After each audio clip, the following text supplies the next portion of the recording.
Hello guys, and sa video na ito ipapakita ko sa inyo kung paano namin sinimulan yung pagpapagawa ng breeding pin. So, ayun no, nagano pa tayo ng karpentero para gawin ang ating breeding pin. Kita na natin kung gaano rin ka hirap ang paggawa niyan kasi mag-isa lang siya. Or kung ako man ang gagawa, medyo mahirapan din ako kasi nga mag-isa lang ako. So, dito sa next ano na ito, ipapakita ko sa inyo nung matatapos na. Ayan. So, natapos na nga siya, no? Bali, lambat na lang sa likod. Kami ang tumira ng lambat sa likod. Kaya dahil wala akong kasama sa ngayon, tinira ko na yung mga lambat sa likod para lang makales ako sa gastos na sa pagpapagawa ng breeding pin natin. So, nakita nyo naman kung gaano ko kabusisi ginawa ang paglagay ng lambat sa likod, no? Kailangan mahigpit siya kasi kapag maluwag, siyempre, pangit din naman tingnan sa ating mga breeding pin. So, kaya yun, pako-pako muna, tapos konting sita-sita, kung ayan ba, kung maluwag ba. Pag maluwag, siyempre, higpitan ko siya ng pako para maging maganda naman siya tingnan. At siyempre, hindi naman ganun ka, yung manok, no? So, kahit magdumbugan sila yan sa, sa breeding pin, hindi masisira agad-agad yung lambat, no? So, ayan, 5/4 pala ang ating breeding pin, guys. So, 5 partners din yung ating ilalagay dito. At syempre sa isang room may 5 babae tsaka isang lalaki. So enough na yun para sa ating broodcock, no? So madali tayong makaparami kapag ganito kadami yung ating mga ilalagay na sa ating breeding pen, no? Huwag natin tipirin ang ating inahin, no? Lalo sa pagkain. So, ayun na nga, no? Sa loob na tayo ng ating breeding pen. Ito yung sa partition nila. Nilagay namin yung lambat. So, may kasama na ako dyan. Yung bata na kasama ko. Yan yung mga pinagkakatiwalaan ko sa mga manok. Sila yung mga napapakain dyan sa manok natin, no? Ayan sila. Ayan, si Ranran. Siyempre, mga masisipag din na bang bata ito, no? Na asahan din sa trabaho pagdating sa mga manok. At hindi man sa mga manok, siyempre may mga baboy din, may kambing, sila rin yung mga nag-aalaga. Yan, magkapatid yan sila. So, yan, pinapatahi ko yung mga, kung may butas man ng lambat, pinapatahi ko na lang para lang hindi makalusot ang ating mga manok, no? Ayan. At siyempre, ito na, sa harap na. Tapos na kami sa loob, ito na, pagbibiyak na ng kawayan para iharang namin sa harap ng breeding pin natin, no? Ayan, yung breeding pin natin, siyempre, para tipid, kawayan ang ilagay natin sa harap. Ayan, biniyak na namin yung kawayan para mabilis. Ayan, tsaka pagdating sa trabaho, tipid siya sa oras kasi nga, isang mahaba lang, ipapako mo na siya. Tapos nun, lilinisan mo na lang para maganda yung paglagay sa ating breeding pin. Ayan. Medyo mahirap lang kasi nakakasugat ang kawayan eh. Ilang beses na ako na sugatan dyan. So yun na nga, no? Sila na bahala maglinis dyan. Siyempre tinutulungan ko rin sila pagdating sa paglilinis, pero ayaw nga magpaawat, gusto sila lang raw. Sige, bahala kayo dyan. Yan. Pero nung kumuha na rin ako ng itak para makapaglinis na rin ako, no? Kasi para mas mabilis, kasi mahirap pag isa lang ang magtatrabaho, matagal ang project matapos.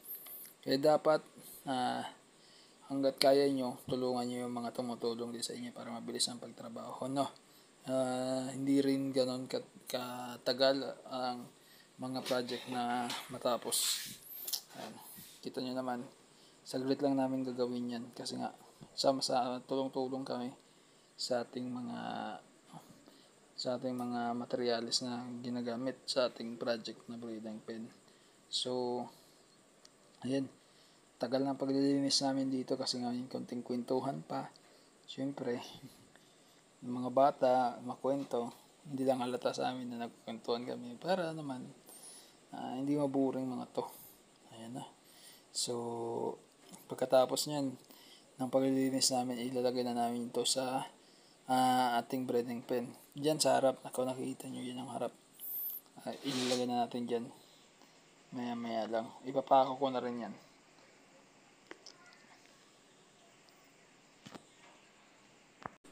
So ayan na nga, no? Nakita nyo na nung inilagay na namin yung kawayan. No? Yan ang result. Lalagyan pa namin yan ng pinto. So nalagyan namin yung lambat sa gilid niya. So ngayon, ang gagawin na namin is yung pinto. Ayan. Tapos na rin yung lambat sa gilid. Ayan. Tinambakan na rin namin yan ng lupa na may kunting damo-damo para may tuka-tukain din yung ating mga manok. At saka hindi sila maboring, no.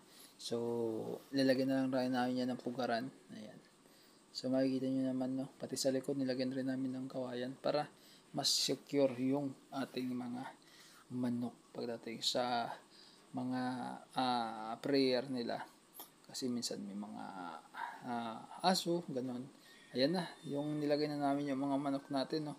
Ayan, iilan pa lang yan, hindi pa namin nilagay lahat. So, ayan, kita nyo naman, yung mga manok natin, yan pa lang ang nilalagay namin kasi hindi pa namin nahuhuli yung iba. So, sila pa lang yung borders ng ating breeding pen. Ayan, yan, mga white kelso natin, no. Kita nyo dito, isang kanaway, isang white kelso, dalawang white kelso. Ito na yung yung gumagawa kami ng pugaran. So dahil nga hindi ako marunong, itong mga bata lang na itong marunong, sila na yung pinagawa ko. Nanood lang ako, kunting video. Tinignan ko kung paano nila gawin yung pugaran. So madali lang pala nung sumunod na pag nasa-umpisa mo na, madali lang naman pala siyang gawin. So ayun na nga, natapos na namin. Ayan na siya. Paano niya? Finished product. So, yan. Lagyan na namin yan ng uhot or sako muna bago uhot na. So, yan na. Kita nyo naman, inanahan agad yan ng manok natin. Pinuntahan agad ng manok natin kasi nga maganda yung mga ganyan. Fresh pa yan sa ating mga manok. Madali lang yan mag-itlog dyan. Siyempre, presko. So, pinanlagyan na namin yan. Ayan. Kita nyo naman, nag-aagawan pa sila minsan. Ayan, sa loob. Bilaan. Siyempre, hindi lang yan. Dinagdagan pa namin yan ng mga kahoy-kahoy pa. Para lang, kahoy na pugaran. Para lang hindi sila makagawan minsan sa iisang pugaran, dalawa. Nanyog. Nagdagdag pa kami dyan ng ng kahoy na pugaran. So, ayun na nga. Ayan, Ayan, yung mga, ito golden boy, ayan natin. Ayan, red kelso at saka red kelso cardinal. Ayan. Yan na yung mga ibang natin, breeder natin. Golden boy. Ayan. So, ayan sa kabila, wala pa. Ayan pa yung iba. Ito naman natin. So, yan nga, no? Yan yung mga breeder natin, no? Ayan, nakikita naman natin sila sa labas. Nilabas ko sila para mainitan naman, no? Kasi nga at that time maulan-ulan, so nilabas ko muna sila para makapagpainit-init. Niliguan ko para makainit. Ayan, pinaliguan ko muna sila para komportable naman sila sa kanilang mga katawan, no? Ayan, makikita nyo yung mga manok natin dito sa labas. Medyo mababa pa. Ayan. So, balik tayo sa loob. Siyempre, sila pa rin ang laman ng ating breeding pen, no? Ayan. Maganda yan sa ating breeding pen kasi sa morning, sisikatan sila ng araw. So, magandang yan, vitamins yan para sa kanila. Pero pagdating ng tanghali, wala na yan. Malilim na yan. At siyempre, pagdating sa hapon, hindi na rin sila naaabot ng init dyan. Kaya, mas maganda na nakapagpapainit-init sila dyan sa umaga, no? Kita nyo naman kung gaano sila kakomportable rin sa ating breeding pen. Ayan, golden boy natin. Ito ang ating kanawayan. Ayan.